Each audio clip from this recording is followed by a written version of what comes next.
والسلام على أشرف الأنبياء والمرسلين نبينا محمد وعلى آله وصحبه أجمعين وبعد আমরা পড়ছিলাম শেখুল ইসলাম মাহমুদ বিন আব্দুল ওয়াহাব রাহমাতুল্লাহির কিতাব সালাসাতুল উসুল, তিনটি মূলনীতি। তো তিনটি মূলনীতি কি?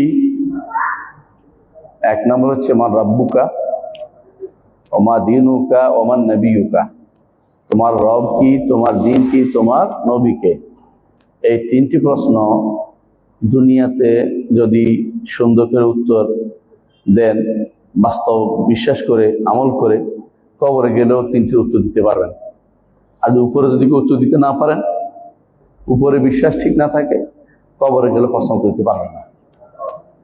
মান রাব্বুকা ওমা দীনুকা ওমান নবিয়ুকা, এই তিনটির মধ্যে আমরা শুধু প্রথমটার মধ্যে এখন আছি। প্রথমটা আমাদের মান রাব্বুকা, তোমার রবকে, এটার মধ্যে আমরা আলোচনা করছিলাম। তো রবকে, যিনি রব হচ্ছেন তিনি যিনি সমস্ত সৃষ্টিকে লালন পালন করেন।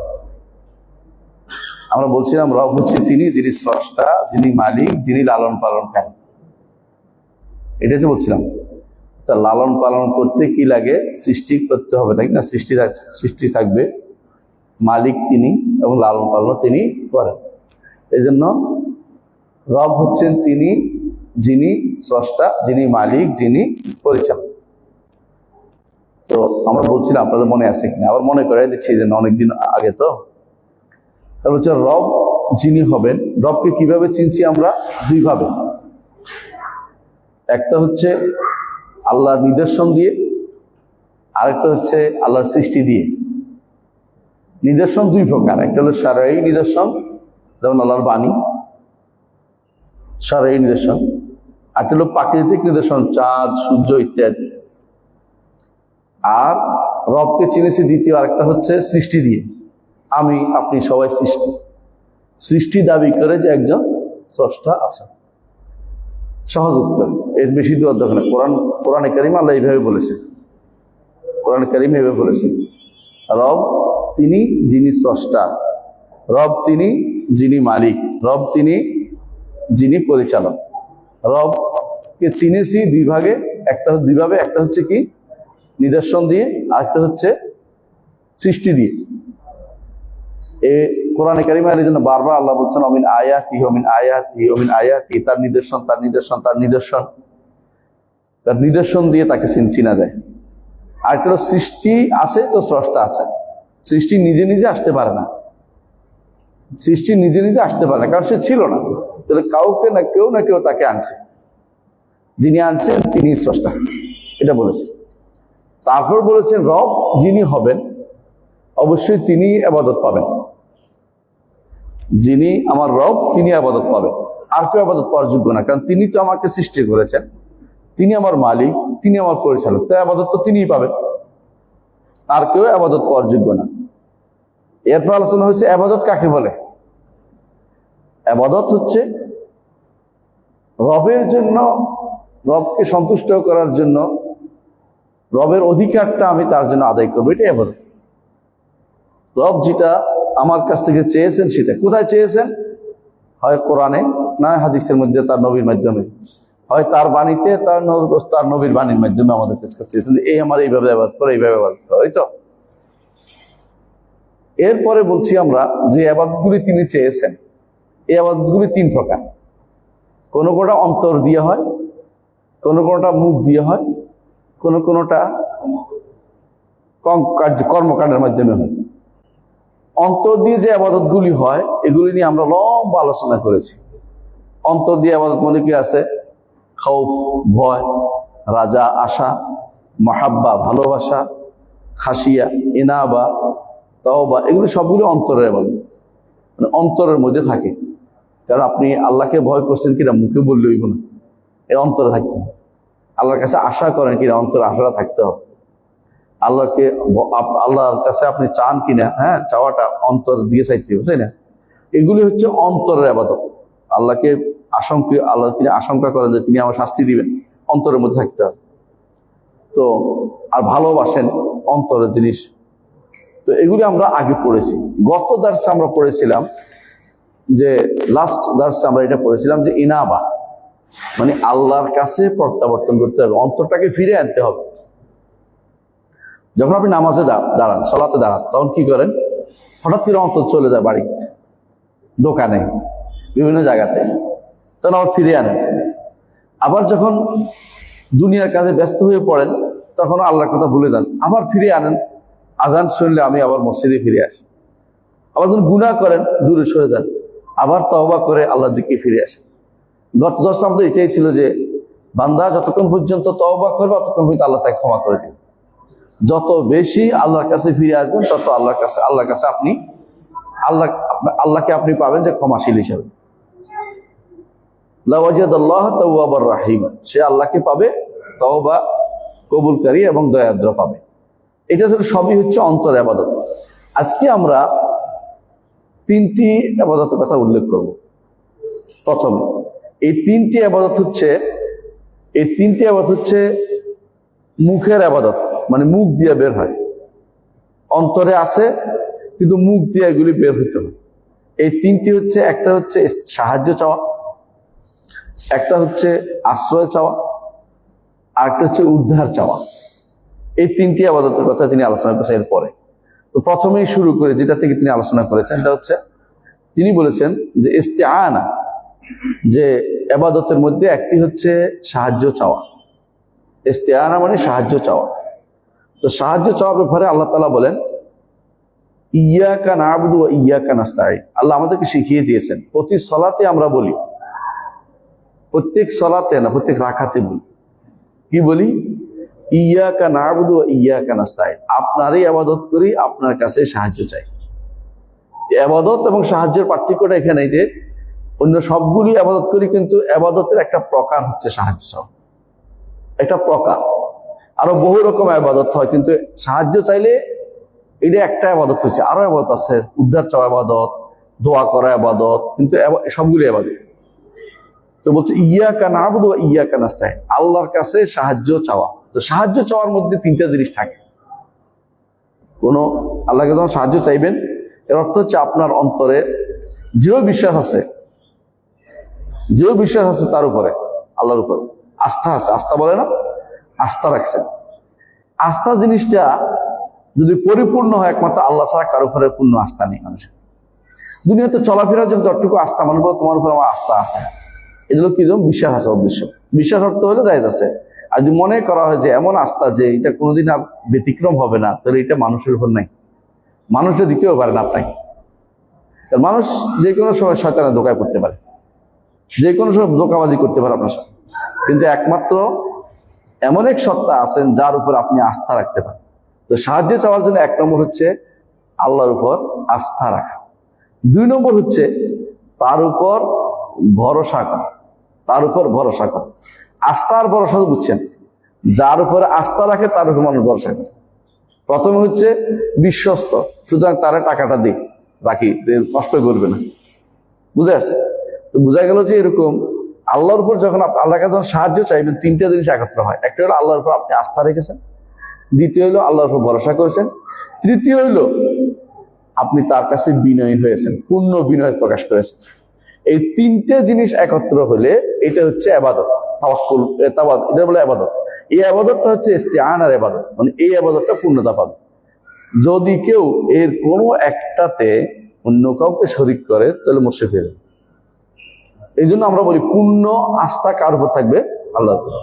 পূর্ণ ভরসা আল্লাহর উপরে, আর পূর্ণ বিনয় আল্লাহর জন্য। এইখানে আর কারো কোনো কিছু শরীক করার সুযোগ নাই। এখানে যদি কেউ শরীক করে, সে ব্যক্তি মুশরিক হয়ে যাবে। আমাদের সমাজে দেখবেন, প্রচুর পরিমাণে দেখবেন সবাই বলে যে তোমার উপর আমার ভরসা। ভরসা আল্লাহ ছাড়া কারো উপর মোটেই করা যায়। তাওয়াক্কুল এমন এক জিনিস, কোনোভাবে কারো উপরে করতে পারবি না। বুঝে আসছে কথাটা? আল্লাহ ছাড়া কারো ভরসা করা অসম্ভব, এটা কোনোভাবেই বোঝাতে নেই, শিরক হয়ে যাবে। আপনি বলতে পারেন যে আমার কাজটা করে যে আমার আশা, তোমার কাছে আমার আশা আছে, এটা বলতে পারেন, কিন্তু সর্বোচ্চ ভরসা পর্যন্ত দিতে পারবেন। ওয়া আলা রাব্বিহিম ইয়াতাওয়াক্কালুন, ভরসা একমাত্র আল্লাহর উপর। তিনটে একত্রিত হলে সাহায্যটা আর পূর্ণটা পায় ইবাদতে। যেগুলোকে একটা কি? আস্থা, ভরসা, এবং বিনয়, এই তিনটা একত্র হইলে আপনার এটা আল্লাহর জন্য সাহায্য পাচ্ছেন। যখন আপনি বলেন ইয়াকা না'বুদু, আপনারই শুধু ইবাদত করি, ইবাদত করতে গেলে আপনার কি লাগবে? সাহায্য লাগবে। নাহলে আপনি ইবাদত করতে পারবেন? ইবাদত করতে পারবেন না। এই জন্য যখন বান্দা বলে ইয়াকা না'বুদু, আপনারই ইবাদত করি, অর্থ হচ্ছে আমি কারোর জন্য কিছু দেই না, আপনার জন্য খাস করি, রিয়া করি না, দেখানোর জন্য করি, আপনারই শুধু আপনারই ইবাদত করি, দাসত্ব আপনারই করি। এরপরে বলছে ইয়াকা নাস্তাইন, এই দাসত্ব যে করব একমাত্র আপনার জন্য, আপনার সাহায্য ছাড়া আমি কোনোদিন দাসত্ব কমপ্লিট করতে পারবো না। আপনি দয়া না করেন আমি এই দাসত্ব করতে পারবো না। হয়তো এমনও হইতে পারে ইবাদত করতে দাঁড়িয়েছেন কিন্তু অসুস্থ হয়ে পড়ছেন, করতে পারেন নাই। অনেক সময় মানুষ রোজা রাখতে গিয়ে রোজা রাখতে পারে না, অনেকেই আছে 6 রোজা রাখতে গিয়ে পারে না, পানির পিপাসা পেয়ে গেছে, অনেক সময় আল্লাহ সাহায্য হয় না, সাহায্য আসে না। তো সাহায্য লাগবে আপনার, আল্লাহর সাহায্য ছাড়া আপনি কোনোদিন ইবাদতটাও কমপ্লিট করতে পারবেন না। কথা বুঝছেন? তাহলে 1 নম্বর হচ্ছে মানে আপনার ইবাদতটা কমপ্লিট করতে একটা লাগবে কি, আপনি রিয়া থেকে মুক্ত হতে হবে। 2 নম্বর হচ্ছে আপনি নিজের উপরে কনফিডেন্স রাখতে পারবেন না। কনফিডেন্স হচ্ছে যে আমি করে ফেলবো, আমিত্বটা থাকতে পারবো না। কি করতে হবে? আল্লাহ আমাকে সাহায্য করলে আমি করতে পারবো। এটা হলো 1 নম্বর কথা। দ্বিতীয় কথা হচ্ছে পুরো দিনটাই এই ইবাদত এবং সাহায্যের সাথে সম্পৃক্ত, প্রত্যেকটা জায়গাতে। আপনি ধরেন হজ করবেন, আপনি কি করবেন বলেন? আল্লাহ আপনি সাহায্য করেন, তাই না? আপনি যখন কোনো একটা দান করবেন, আল্লাহ আপনি সাহায্য করেন। এমন হতে পারে আপনি দান করার আগে মরে গেছেন, অথবা দান করার সময় আপনি নিয়ত খারাপ হয়ে গেছে, আর ইবাদত হচ্ছে না। এই জন্য আপনার প্রত্যেকটা ইবাদতের ক্ষেত্রে 2টা জিনিস থাকে, একটা হলো দাসত্ব আল্লাহর জন্য করছি, আরেকটা হলো দাসত্ব করতেছি আল্লাহ সাহায্য নিয়ে। তিনি যদি দয়া করেন তাহলে আমি করতে পারলাম, নাহলে আমি করতে পারবো না। 3 নম্বর জিনিস এখানে হচ্ছে যে যদি আপনি আল্লাহর ইবাদত করতে পারেন এবং সাহায্য আল্লাহ থেকে পেয়ে যান, তো আপনি সৌভাগ্যবান, দুটোই আপনি পাইছেন। এই জন্য দেখেন ইমাম ইবনে কাইয়িম রাহমাতুল্লাহ আলাইহি একটা বই লিখছেন, বড় 3 খণ্ডের বই, এখন 6 খণ্ডে বেরিয়েছে। এর নাম হচ্ছে মাদারিজুস সালিকিন। এই বইটার নামটা কি জানেন? মাদারিজুস সালিকিন ফি ইয়াকা না'বুদু ওয়া ইয়াকা নাস্তাইন। মানে ইয়াকা না'বুদু ওয়া ইয়াকা নাস্তাইনের মধ্যেই 3 খণ্ডের বই লিখছেন এই শব্দের মধ্যে। তাহলে আপনার জীবনে যদি বলেন যে পুরা কোরআনের মূল হচ্ছে কি? সূরা ফাতিহা। সূরা ফাতিহার মূল কথা হচ্ছে ইয়াকা না'বুদু ওয়া ইয়াকা নাস্তাইন। বুঝছেন তো? সূরা ফাতিহার মূল হচ্ছে আপনার ইবাদত করি, আপনার কাছে সাহায্য চাই, আপনি ইবাদত করতে চাই, আপনি আমার সাহায্য করেন। এইটা বললে আপনি সৌভাগ্যবান হতে পারবেন, দুনিয়ার যত বিপদ থেকে বাঁচতে পারবেন। যদি এই 2টা না থাকে আপনি কোনো কিছুতে করতে পারবেন না। এই জন্য ইবনে তাইমিয়া রাহমাতুল্লাহ আলাইহি বলেন দ্বীনের মূল হচ্ছে এটা যে আল্লাহ ছাড়া কারো ইবাদত করা হবে না, আর দ্বীনের মূল হচ্ছে আল্লাহ ছাড়া কারো কাছে সাহায্য চাওয়া যাবে না। কারণ ইয়াকা না'বুদু ওয়া ইয়াকা নাস্তাইন। যদি কেউ মনে করে যে ইবাদত করতে যাচ্ছি, তো তার কি ইবাদত করলে ভালোবাসা লাগবে আল্লাহর জন্য, তাই না? এবং ভয় আশা আল্লাহ নির্ধারণ হতে হবে। এই নির্ধারণ করলে আপনি চেষ্টা করছেন, কিন্তু আল্লাহর উপর তাওয়াক্কুল করতে হবে না। আল্লাহ না করলে আমি করতে পারবো না। অনেক নেক করতে যাইয়া অনেকে কি করে গুনার কামে শরীক হয়ে যায়, কারণ সে আল্লাহ সাহায্য করে নাই তাকে। আল্লাহ যাকে সাহায্য করবে সে সাহায্য প্রাপ্ত হবে। এটাই হচ্ছে ইস্তেআনা, সাহায্য পাওয়ার জিনিস। মনে রাখবেন সাহায্য পাওয়ার জিনিসটা ভবিষ্যতের উপর হয়। ভবিষ্যৎ বুঝছেন তো? মানে আপনি সালাতে দাঁড়িয়েছেন, এখন আপনাকে সাহায্য করবে, এখন আপনার সাহায্যের বিষয়টা আসবে। তো যদি আপনি আগে যেটা চলে গেছে, এটার জন্য কি বিপদ আপদ হলে সবর, বুঝছেন না? আল্লাহর ফয়সালার উপর সন্তুষ্ট। আপনি সাহায্য চাইছেন মানে সামনের কাজটা চাইছেন, সাহায্য চাইছেন মানে সামনের যে কাজটা হবে এটার জন্য আপনি সাহায্য চাচ্ছেন। যে আপনি সালাতে দাঁড়িয়েছি, আল্লাহ আপনি আমাকে সাহায্য করেন, আমি ইবাদত করতে দাঁড়িয়েছি, আপনি আমাকে সাহায্য করেন। এই জন্য ইস্তেআনা সামনের কাজের জন্য, আর যেটা পিছনে চলে গেছে এটার জন্য সবর। সবর করাটাও ইবাদত, সবর একটা কি ইবাদত নিঃসন্দেহে। তাই ইস্তেআনা এইটার বড় একটা ইবাদত আমরা বুঝলাম, আল্লাহর কাছে সাহায্য চাওয়াটা। এই জন্য লা হাওলা ওয়ালা কুওয়াতা ইল্লা বিল্লাহ, তাই না? এটা হচ্ছে সাহায্য চাওয়ার একটা মূল বক্তব্য। কেন? লা হাওলা অর্থ কি? কোনো হিলা নাই, ওয়ালা কুওয়াতা, কোনো শক্তি নেই। হিলা নাই মানে আমি বাঁচতে পারবো না, শক্তি নাই মানে আমি শক্তি দিয়ে করতে পারবো না। মানে আমি যদি কোনো গুনাতে পড়ে যাই, আপনি সাহায্য না করলে আমি গুনাহ থেকে বাঁচতে পারবো না। আর আমি যে ইবাদত করতে চাই, আপনি ক্ষমতা না দিলে ইবাদতটা করতে পারবো না। এই জন্য বলা হয় লা হাওলা ওয়ালা কুওয়াতা ইল্লা বিল্লাহ কানজুম মিন কুনুজিল আরশ। আরশের একটা ভান্ডারের একটি ভান্ডার হচ্ছে লা হাওলা ওয়ালা কুওয়াতা ইল্লা বিল্লাহ। এই জন্য দুনিয়ার বুকে শ্রেষ্ঠ যে বাক্যগুলো আছে এগুলি কি? সুবহানাল্লাহ, আলহামদুলিল্লাহ, লা ইলাহা ইল্লাল্লাহ, আল্লাহু আকবার, লা হাওলা ওয়ালা কুওয়াতা ইল্লা বিল্লাহ। আর দুইটা আছে ইস্তেগফার, দুরুদ, 7টা। কেন দুইটা বলছি শুনেন। মানে ওই আপনি যে লা হাওলা, বাকিগুলি কিন্তু ওইখানে আছে। দেখেন আমি যে বলছি সুবহানাল্লাহ বিহামদিহি, এটা তো পড়ে বলছি আমি সুবহানাল্লাহ আলহামদুলিল্লাহ বলছি, ওখানে আছে তো এগুলি। সুবহানাল্লাহ আলহামদুলিল্লাহ বলছি না, সুবহানাল্লাহ বিহামদিহি ওখানে আছে। তো দুনিয়ার বুকে যে সমস্ত বাকিয়াতুস সালিহাত, যেগুলি বাকিয়াতুস সালিহাত, এগুলির মধ্যে হচ্ছে সুবহানাল্লাহ, আলহামদুলিল্লাহ, লা ইলাহা ইল্লাল্লাহ, এর সাথে যুক্ত হবে লা হাওলা ওয়ালা কুওয়াতা ইল্লা বিল্লাহ, তারপর হচ্ছে ইস্তেগফার, তারপরে দুরূদ। এই 7টা হইবে, তাই না? এইগুলি এই জন্য বলা, এই 7টা জিনিস যদি আপনি প্রতিনিয়ত করতে পারেন তাহলে আপনি সেরা। অর্থ বুঝে করতে হবে। এর মধ্যে একটা হচ্ছে লা হাওলা ওয়ালা কুওয়াতা ইল্লা বিল্লাহ। ইবনে তাইমিয়া রাহমাতুল্লাহ আলাইহি বলেন, যখন মুয়াজ্জিন বলে যে হাইয়া আলাস সালাহ, হাইয়া আলাল ফালাহ, আপনি কি বলেন? কেন বলেন জানেন তো? লা হাওলা ওয়ালা কুওয়াতা ইল্লা বিল্লাহ কেন বলেন? আল্লাহ এই যে আমার ডাকতেছে, আমি তো নিয়ত করতেছি যাওয়ার জন্য, এখনই যাব। আপনি যদি আমার সাহায্য না করেন আমি কাজ ইবাদতটা করতে পারবো না। আর আপনি যদি আমাকে এই সাহায্য না, যদি বাঁচিয়ে না দেন, তো আমি গুনার মধ্যে লিপ্ত হয়ে যাবো, আমি মুখ ফিরিয়ে যাবো। মানে এখান থেকে হয়তো দেখবেন যে আপনি রওনা হয়েছেন মসজিদে, হঠাৎ করে দেখবেন যে পথের মধ্যে অ্যাক্সিডেন্ট করে বসছে, কেউ আটকাই দিচ্ছে, কেউ কথা বলতেছে, ঝগড়াঝাটি করতেছে, আপনি পাইলেন না। পাইলেন শেষের দিকে এসে দেখবেন যে তাকবীরুল্লাহ ফৌত হয়ে গেল, বিশাল সওয়াবের কাজ আপনার চলে গেল। অথবা দেখবেন যে আজান শুনছেন, মনে করছেন উঠবেন, দেখবেন দেরি করে উঠছেন, এখন ফজরের নামাজের সুন্নতটা পড়তে পারলেন না। আর সুন্নতটা কি? ফজরের সুন্নতটা খায়রুম মিনাদ দুনিয়া ওয়া মা ফিহা, দুনিয়াতে যা আছে এর থেকে উত্তম। দুনিয়াতে কি আছে? বিল গেটের সম্পদ আছে, তাই না? আর কার কার সম্পদ আছে? আপেল কোম্পানির মালিকের সম্পদ আছে, তাই না? দুনিয়া সবাই আপেল লাগে, এই জন্য বলতেছি। তারপর অনেকের সম্পদ আছে বিশাল বিশাল। এগুলি সব কিছু থেকে উত্তম হচ্ছে কি? ফজরের নামাজ পড়তে থাকে।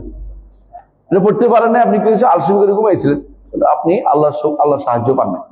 এই জন্য ইবনে তাইমিয়া রাহমাতুল্লাহ আলাইহি বলেন যে যখনই কেউ চাইবে তখন যেন লা হাওলা ওয়ালা কুওয়াতা ইল্লা বিল্লাহ। অনেকে আবার মনে করে লা হাওলা ওয়ালা কুওয়াতা ইল্লা বিল্লাহ কেন পড়ে? বিপদে পড়লে পড়ে। কেউ দেখলে এই কাজ করছে, এই কাজ করছে, লা হাওলা ওয়ালা কুওয়াতা, মানে এটা দিয়ে মনে করছে সেটা ধমক দিছে।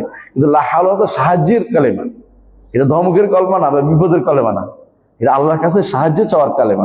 এই সাহায্য চাওয়ার জন্য যে আল্লাহ আপনি যদি সাহায্য না করেন আমার পক্ষে দুনিয়াতে কোনোভাবেই ঈমান নিয়ে যাওয়া তো কঠিন।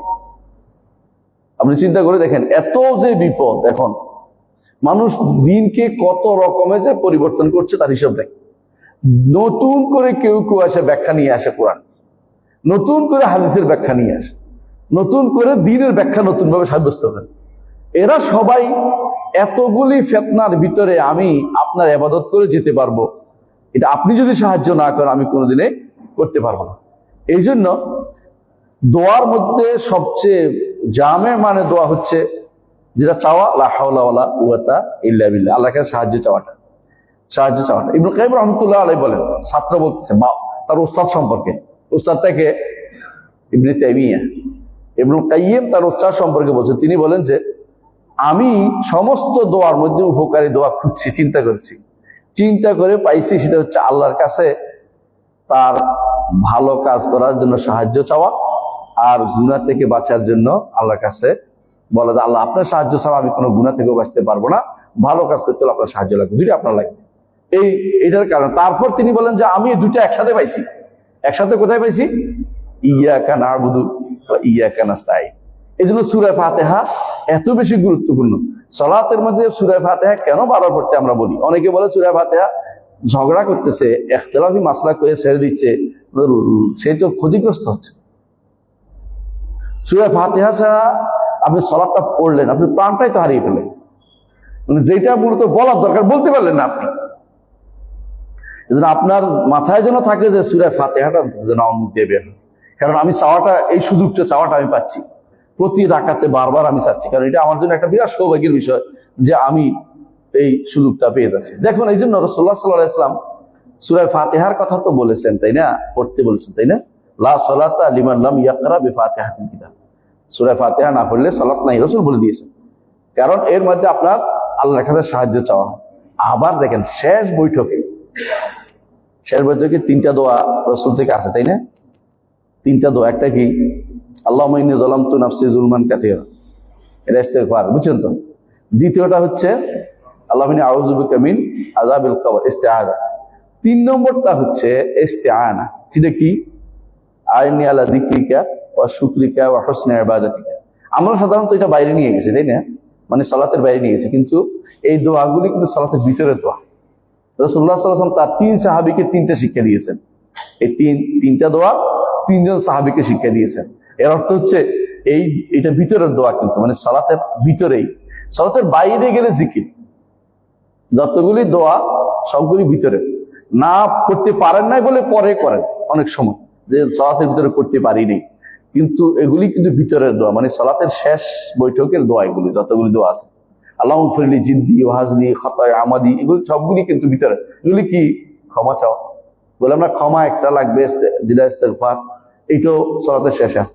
শুরুতে আপনি সাহায্য চাই, সুবহানাকা আল্লাহুম্মা বিহামদিকা বলেন না, এটা বলেন, তাই না? এরপরে আরো বলেন আল্লাহ বা'দ বাইনি বাইনা খাতা, দোয়া করেন, শেষেও দোয়া করেন, মাঝখানে আপনার আল্লাহর জিকিরগুলো রেখেছেন। এইভাবেই সালাতটাকে আল্লাহ তাআলা আমাদের জন্য আল্লাহ তাআলা মঞ্জুর করেছেন, বৈধ করেছেন, মশরুফ করেছেন। তাহলে বোঝা গেল যে আপনি আপনার যাবতীয় সাহায্য কার কাছে চাইবেন? আল্লাহর কাছে।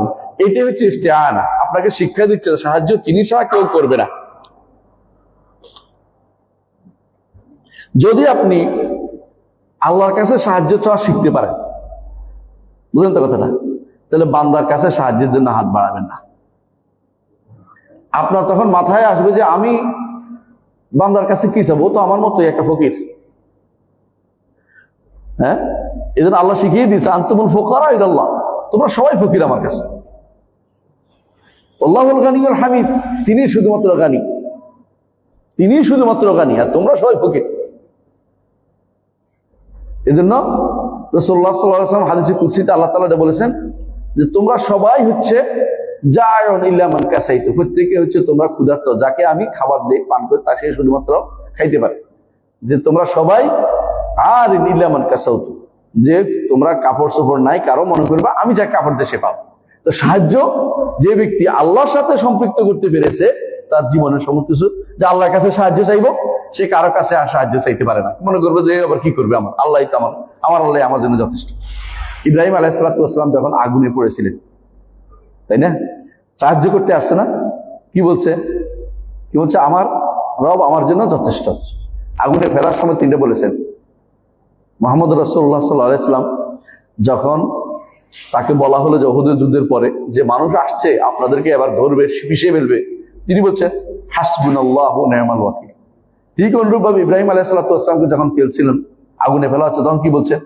হাসবুনাল্লাহু ওয়া নি'মাল ওয়াকিল, আল্লাহ তাআলা তার জন্য যথেষ্ট হয়েছেন, কারো সাহায্য লাগে, মানে কারো সাহায্য করা লাগে। মানুষের কাছে সাহায্য চাওয়ার থেকে আল্লাহর দিকে ফিরে যাবেন যখন আপনি আল্লাহর সাথে নিজের সম্পর্কটা ঝালাই করতে পারবেন, যে আল্লাহ সাহায্য করবে আমাকে, আল্লাহ আমাকে সাহায্য করবে। কিন্তু কেউ যদি কোনো অন্য কারো কাছে সাহায্য চায়, আল্লাহ তাকে তার উপর ন্যস্ত করে এবং সে কিন্তু এটা কোনোদিনই সফল হইতে পারে না। আপনি ভালো করে দেখবেন, আপনার মন্তব্য আছে যে আমার ছেলের চাকরির জন্য অমুকের বলবো, দেখুন চাকরিটা হয়নি, আল্লাহ বলে ওর উপর থাক। যখন আল্লাহর কাছে চাইবেন, আল্লাহ আর বহুত মানুষকে ব্যবস্থাপনা করে দিবে, একজন দুইজন না, বহু মানুষের ব্যবস্থা। ঠিক অনুরূপভাবে আপনি ডাক্তারের উপর যদি কোনো ডাক্তারের সাহায্য ভালো হয়ে যাবেন, এই কথা চিন্তা করলে শেষ। যখন না বলছে আল্লাহ তাআলা আল্লাহর কাছে ধারণা দিচ্ছেন, আল্লাহ দেখবেন যে কোনো না কোনো ভাবে তার ভালো করে দিচ্ছে, সুস্থ করে দিয়েছে। এইভাবেই যে ব্যক্তি মানুষের উপর সাহায্য চায়, মানুষের কাছে সাহায্য চেয়ে বসে থাকে, একসময় দেখা যাবে আল্লাহ তাকে সহায়হীন করে দিয়েছে। আর যে ব্যক্তি আল্লাহর কাছে সাহায্য চাইবে, আল্লাহ তার জন্য যথেষ্ট হবে। এটাই হচ্ছে কোরআনে কারীমের নির্দেশনা, এবং এটাই মুসা আলাইহিস সালাতু ওয়াস সালাম যখন তার কওম এসে বলল উদিনা মিন ক্বাবলি আন তা'তিয়ানা মিন বা'দি মা জিতানা, আপনি আসার আগেও আমাদেরকে কষ্ট দিচ্ছে, এখনো কষ্ট দিচ্ছে। কে? ফেরাউন। কি কষ্ট দিচ্ছে? পুরুষদেরকে মেরে ফেলে পুরুষ বাচ্চাদেরকে আর মেয়ে বাচ্চাদেরকে হত্যা করে জীবিত রাখে। এটা তো ইজা। আপনার পরিবারের একটা ছেলে মেরে ফেললো, মেয়েদের রাখলো কি জন্য? সেবা দাস হিসেবে কাজ করার জন্য। এটা কষ্টকর। মুসা আলাইহিস সালাম তখন বললেন, ইস্তাঈনু বিল্লাহ ওয়াসবিরু, আল্লাহর কাছে সাহায্য চাও সামনের জীবনের জন্য, আর যা হয়ে গেছে এর জন্য সবর করো। দুটাই বলছে একসাথে। গত জীবনে যা হয়েছে সবর করতে কিছু করার নেই, রেদা বিল কাদা। আর দ্বিতীয়টা হচ্ছে কি করো? আল্লাহর কাছে সাহায্য চাও, আল্লাহ তোমাদের সাহায্য করবে। রাসূলুল্লাহ সাল্লাল্লাহু আলাইহি ওয়াসাল্লামের কাছে সাহাবীরা আসলেন। খাব্বাব ইবনে আরাত রাদিয়াল্লাহু আনহু, সে হাদিসটিকে বর্ণনা আছে আপনাদের। খাব্বাব ইবনে আরাত রাদিয়াল্লাহু আনহু তিনি এসে রাসূলুল্লাহ সাল্লাল্লাহু আলাইহি ওয়াসাল্লাম কাবার পাশে মুতাওয়াসসিতুন বিবুরদাতিহি বিল কাবা, কাবার সাথে লাগিয়ে শুয়ে আছেন, ঠেস দিয়ে বসে আছেন। এমন সময় খাব্বাব রাদিয়াল্লাহু আনহু বলি, ইয়া রাসূল, আমার জন্য সাহায্য চাইবেন না আল্লাহর কাছে? মক্কার ঘটনা এটা। রাসূলুল্লাহ সাল্লাল্লাহু আলাইহি ওয়াসাল্লাম বললেন যে আল্লাহ অবশ্যই এই দিনকে পূর্ণ করবে, আল্লাহ অবশ্যই এই দিনকে পূর্ণ করবে, তাড়াতাড়ি করার দরকার নেই। তাড়াতাড়ি করে নাই। সাহাবায়ে কেরাম শেষ পর্যন্ত মদিনায় আসছে, তারপর দিনকে পূর্ণ করেছে। আল ইয়াউমা আকমালতু লাকুম দীনাকুম নাজিল হওয়ার পরে পূর্ণতা পেয়ে তারপর আল্লাহ তাআলা দুনিয়া থেকে গেছেন, যেভাবে ওয়াদা করেছেন সেভাবে। কিন্তু কি করতে হয়েছে? সবর এবং সাহায্য চাইতে হয়েছে, সাহায্য চাইতে হয়েছে। সুতরাং সবর এবং সাহায্য লাগবেই। হাদিসে আছে রাসূলুল্লাহ সাল্লাল্লাহু আলাইহি ওয়াসাল্লাম বলেছেন যে ইজাস্তাআনতা ফাস্তাইন বিল্লাহ। রাসূলুল্লাহ সাল্লাল্লাহু আলাইহি ওয়াসাল্লাম বলেছেন, যখন তুমি সাহায্য চাইবে একমাত্র আল্লাহর কাছে সাহায্য চাইবে। কোন হাদিসটা মনে আছে? তো আব্দুল্লাহ ইবনে আব্বাস রাদিয়াল্লাহু আনহুকে পিছনে বসিয়ে তিনি বললেন, যখন তুমি কিছু চাইবে আল্লাহর কাছে চাইবে, যখন সাহায্য চাইবে আল্লাহর কাছে সাহায্য চাইবে। এবং মনে রাখো, দুনিয়ার সমস্ত মানুষ একত্র হয়ে যায় তোমার উপকার করতে, আল্লাহ যদি মঞ্জুর না করে তোমার উপকার হবে না। আর দুনিয়ার সমস্ত মানুষ তোমার ক্ষতি করার জন্য একমত হয়েছে, আল্লাহ তোমার ক্ষতি করার জন্য মঞ্জুর করে না, কেউ তোমার ক্ষতি করতে পারবে না। ইবনে তাইমিয়া রাহমাতুল্লাহ আলাইহি একা মনে যুদ্ধ করেছেন সারা তখনকার সময় পুরুলিয়ার সাথে। তখনকার সময়, এখন তো রাষ্ট্র দিনের ধার ধারে না, কথা বুঝেন। তখন রাষ্ট্র দিনের ধার ধারত, এত খারাপ অবস্থা যায়নি। রাষ্ট্র মনে করতো যে আশারি মতবাদ হচ্ছে দিনের মূল। ইবনে তাইমিয়া বিপরীতটা নিয়ে আসছে। এখন তো ওনারা রাষ্ট্রপক্ষ দিয়ে কষ্ট দিচ্ছে, পার্টি করে, বুঝছেন তো? রাষ্ট্রপক্ষ হচ্ছে। এবং ওরা দরবারি আলেম, তখনকার ওই সময় দরবারি আলেম প্রচুর ছিল, যারা ইবনে তাইমিয়ার বিরুদ্ধে সারাদিন লাগাই থাকতো, এটা করছে, এটা করছে, উনি এটা বলছে, এটা বলছে, সারাক্ষণ লেগে রাখতো। উনি সারা জীবন এটার বিরুদ্ধে একটার পর একটা বই লিখছে, যেগুলি এখন আমাদের জন্য পাঠ্য হয়েছে। ওয়াসিতিয়া লিখছে একবার, হামাউইয়া লিখছে একবার, এরপরে আরো অন্যান্য বইগুলি যেগুলি তিনি বারবার লিখছেন, এগুলি কিন্তু এখন পর্যন্ত আমাদের কাছে পাঠ্য হিসেবে আছে, আমরা পড়ে যাচ্ছি এগুলো। তো তিনি আল্লাহর উপরে এত বেশি ভরসা করতেন, যে এত সাহায্য চাইতেন, যে আল্লাহ তাআলা তাকে সাহায্য করেছেন। নাহলে একা কিভাবে যুদ্ধ করতে হয়, তার ছাত্র কিভাবে হলো, এবং ছাত্ররা কিভাবে এরপরে তার এই বিরাট মেসেজ নিয়ে গেছে, আপনার আশ্চর্য হবে। এক একজন ছাত্র তার এখনো সারা দুনিয়া বিখ্যাত। একজন ছাত্রের নাম হচ্ছে ইবনে কাসির, একাই বলতে পারেন 550। ইবনে কাইয়িম আরেক 50, তাই না? তারপরে ধরেন ইবনে আব্দুল হাদি মুহাদ্দিস হিসেবে আরেক 50, মির্জি আরেক জন, তাই না? তারপরে এইভাবে আপনি যদি গুনতে থাকেন, ওনার ছাত্রদের তারা যে কেন জাহাবি, ওনার ছাত্র জাহাবি, ইমাম জাহাবি আরেকজন জাহাবি। এইভাবে যদি আপনি দেখেন যে ওনার ছাত্র কতজন আছে, আপনি বুঝবেন যে এরা আলহামদুলিল্লাহ আল্লাহ দ্বারা সারা দুনিয়াতে বিশুদ্ধ আকীদা ও মানহাজের কাজ করে দিয়েছেন। উনি সবসময় আল্লাহর কাছে সাহায্য চাইতেন। এটা হচ্ছে ইবনে তাইমিয়া রাহমাতুল্লাহ আলাইহি। এই জন্য একজন মানুষ যত বেশি পরিমাণ তার অন্তর দিয়ে আশা দিয়ে আল্লাহর দিকে ফিরে যাবে, তত বেশি পরিমাণ আল্লাহ তাকে হেফাজত করবে এবং আল্লাহ তাকে ক্ষতি করতে দিবেন না। কিন্তু যদি কারো ক্ষতির আক্রান্ত করবেন না। মানুষ যদি কোনো মানুষের অন্য কারো দিকে আশা করে বসে থাকে, আল্লাহ তাআলা তাকে আর সাহায্য করেন না, তাকে আর সাহায্য করেন না। এখন সে কি হয়েছে? অপমানিত হবেই হবে। মনে করবে সে সাহায্য পাচ্ছে না, হয়তো সে বাহ্যিকভাবে সাহায্য পাচ্ছে, শেষ পর্যন্ত এটা তার পক্ষে যাবে না কখন পাইলেও। তাহলে বোঝা গেল যে সাহায্য কার কাছে চাইতে হবে? আল্লাহর কাছে। এবং আল্লাহর কাছে সাহায্য চাওয়ার জন্য খালেস নিয়ত চাইলে আল্লাহ অবশ্যই তাকে সাহায্য করবেন, এবং এই সাহায্য তার দেরিতে হলেও সেটা প্রমাণিত হবে, হয়তো সাথে সাথে হবে না। তিনি চান বান্দা বেশি বেশি চায়, যত বেশি চায় তিনি তত খুশি হন। এই সাহায্য যত চাইবে আল্লাহ বান্দা তত বেশি খুশি হবে। যখন আপনি ইয়াকা নাবুদু বলেন তখন মন্ত্রে ধারণ করে এটা যে আমি আল্লাহর দাসত্ব করতেছি, আমি কারো জন্য করতেছি, একমাত্র আল্লাহর জন্য। যখন আপনি ইয়াকা নাস্তাইন বলেন সালাতের মধ্যে মনে করেন যে সাহায্য আমাকে আল্লাহই করবে, কেউ করবে না। দুনিয়াতে যত মানুষের আমি সাহায্য চাও আশা করতেছি এগুলো বৃথা, এগুলো সাহায্য আমার হবে না। তাহলে কি দুনিয়ার কোনো সাহায্য চাইতে পারবেন না? সাধারণ সাহায্য আপনি চাইতে পারবেন। কোনটা? যাতে তিনটে জিনিস পাওয়া গেলে আপনি তার কাছে সাহায্য হতে পারবেন। এক নম্বর হচ্ছে জীবিত মানুষ, সব জীবিতের কাছে চাইতে পারবেন না। দুই নম্বর হচ্ছে উপস্থিত। তিন নম্বর হচ্ছে সক্ষম। জীবিত, উপস্থিত, সক্ষম, এই তিনটা গুণ কোনো ব্যক্তির কাছে থাকলে সে আপনাকে তার কাছে সাহায্য চাইতে পারবেন। ধরেন আমি বললাম যে ভাই আমার জন্য চা নিয়ে আসেন, আপনি চা উপস্থিত আছেন, আপনি জীবিত, আপনি, তাই না? আর চা দিতেও সক্ষম, পারবেন না? এটা তো করেন। কিন্তু যদি বলে যে অমুক আপনি আমার অসুখটা ভালো করে দেন, না, উনি এটা সক্ষম না। বুঝছেন না কথাটা? এক। দ্বিতীয়ত, যদি ধরেন মরা মানুষের কাছে চাইলেন তাহলে আরো বরবাদ। অথবা অনুপস্থিত কারো কাছে চাইলেন, কি গাউসুল আজম নওয়াজবিল্লাহ ডাকে না, ইয়া গাউস আগেসনি বলে। যারা আপনাদের কাছে কেউ কেউ আছেন, মেদিনীপুরের দরবার নাম শুনছেন? এটা হলো কাদেরিয়া তরিকার দরবার। এরা থেকে রাজবাড়ি থেকে শুরু করে একেবারে ভারতের মেদিনীপুর পর্যন্ত রেল যায় একটা, পুরোটাই হচ্ছে মানে শিরকের কাছে আর কিছু নেই, মানে পুরো শিরিক করে ওরা। ওদের সাজারা একটা আছে যেটা কবরে দিয়ে দেয়, মরার পরে কাগজ এটা কবরে দিয়ে দেয়, এটার মধ্যে লেখা আছে ইয়া গাউস আগেসনি, হে গাউস আমাকে উদ্ধার করে। এবারে উদ্ধার করবে, বাঁচাবে, সাহায্য করবে? কিচ্ছু করবে না, কিন্তু হইলো শিরিক করাই ফেলছে। এই জাতীয় যেটা বললাম এতক্ষণ ধরে, সেটা হচ্ছে যে যদি তিনটা জিনিস থাকে তাহলে আপনি তার কাছে সাহায্য চাইতে পারেন। যে ভাই আমার কলমটা উঠাই দেন, আপনি সক্ষম, উপস্থিত এবং জীবিত। তাহলে এই তিন জিনিস, আমি এই একটা যদি পাওয়া যায় কোনো সাহায্য দিতে পারবেন। একটা নাই, আপনি সাহায্য দিতে পারবেন না। সক্ষম না, উপস্থিত আছে, জীবিত আছে, কাজ হবে না। সুতরাং তিনটা শর্ত আপনাকে অবশ্যই পূরণ করতে হবে। যদি তিনটা শর্ত পূরণ করে আপনি একে অপরকে সাহায্য করতে পারেন, এটা কোন কিসের ভিতরে পড়বে? এটার কথা আল্লাহ কোরআনে বলছেন, ওয়া তাআওয়ানু আলাল বিররি ওয়াত তাকওয়া ওয়া লা তাআওয়ানু আলাল ইসমি ওয়াল উদওয়ান। যদি ভালো কাজে সাহায্য করবেন, খারাপ কাজে সাহায্য করতে পারবেন। যদি আপনাকে বলে সিগারেট কিনে নিয়ে আসো, করতে পারবেন না। যদি আপনাকে বলে যে আমার জন্য 1 প্যাকেট বিস্কুট নিয়ে আসো, সাহায্য করতে পারবেন। বিররি ওয়াত তাকওয়া, তাই না? যদি বলেন যে আমার দাস আসছে, আপনারা বসেন, কারণ মানুষ বসলে সবাই উপকৃত হয়, আমি বসলে আরেকজন দেখে দেখে বসবে, এটা তাহলে আপনি ভালো কাজে সহযোগিতা হচ্ছে, তাই না? আর আপনি যদি বলেন যে আমার চলেন আমরা কি করি, আজকে রাস্তাটা কেটে ফেলি, সিনেমা দেখি, এই সাহায্য করা যাবে না। বুঝা যাচ্ছে কথাটা? সাহায্য করবেন যদি যেটা করতে পারেন, যেটা শর্ত পূরণ হচ্ছে তিনটা বললাম না, সেটাও আপনাকে দেখতে হবে জায়েজে কিনা। জায়েজে হলে সাহায্য করতে পারবেন, হারামে হলো ওই সাহায্য করাও জায়েজ নাই, চাওয়াও জায়েজ নাই, ওই সাহায্য চাওয়াও জায়েজ নাই। সুতরাং বোঝা গেল যে বান্দা আল্লাহর সাহায্য ছাড়া দুনিয়াতে টিকে থাকতে পারে। সন্তান অসুস্থ হলে ডাক্তার আপনাকে কি করতে পারবে? ওষুধ দিতে পারবে। এটা কি কদ্দুর সাহায্য?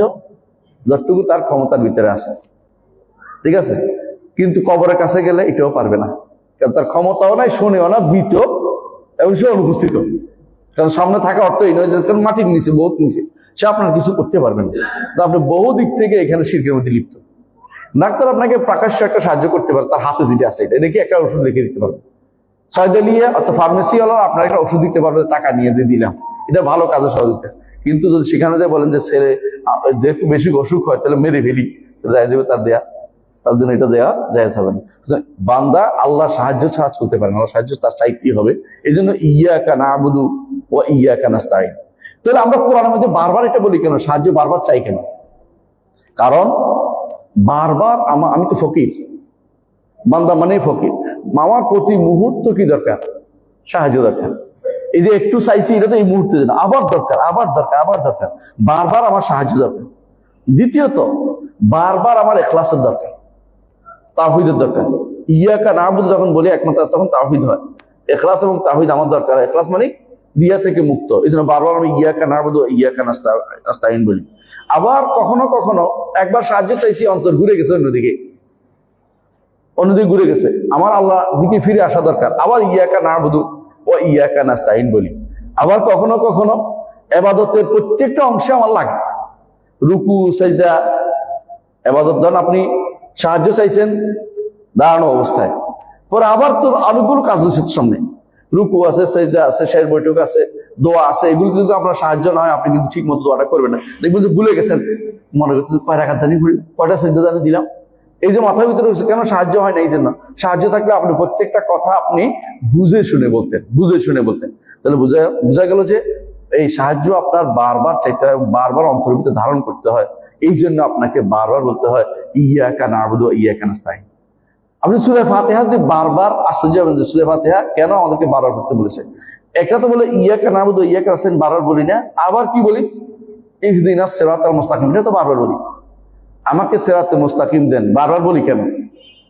বারবার বলি এই জন্য যে এমন কতগুলি কাজ আমার হয়ে গেছে, বুঝতে পারছেন, এগুলি হেদায়েতের উপর ছিল না। আমি যেন তওবা করতে পারি, এক নম্বর কথা যেন তওবা করতে পারি, কারণ এই তওবার তৌফিক আমি চাই আপনার কাছে। এটা হলো ইয়াকা না'বুদু ইহদিনাস সিরাতাল মুস্তাকিম, ইহদিনাস সিরাতাল মুস্তাকিমের মধ্যে। দ্বিতীয়ত কোনটা আমি মোটের উপর জানছি কিন্তু বিস্তারিত জানিনি। এই যে ধরেন ইয়াকা না'বুদু ওয়া ইয়াকা নাস্তাইন অর্থ বিস্তারিত যদি আমরা আগে জানতাম তাহলে আরো আগে বেশি আল্লাহর ইবাদত করতে পারতাম। বিস্তারিত জানি না, অল্প অল্প জানছি। অনেকে আছে সারা জীবনেই এটা অর্থ বুঝেনি, মুখস্থ করে চলে গেছে। তারা এবং যে অর্থ বুঝে ইবাদত করছে একরকম, কোনোদিন হইতে পারে না, কোনোদিন একরকম হবে।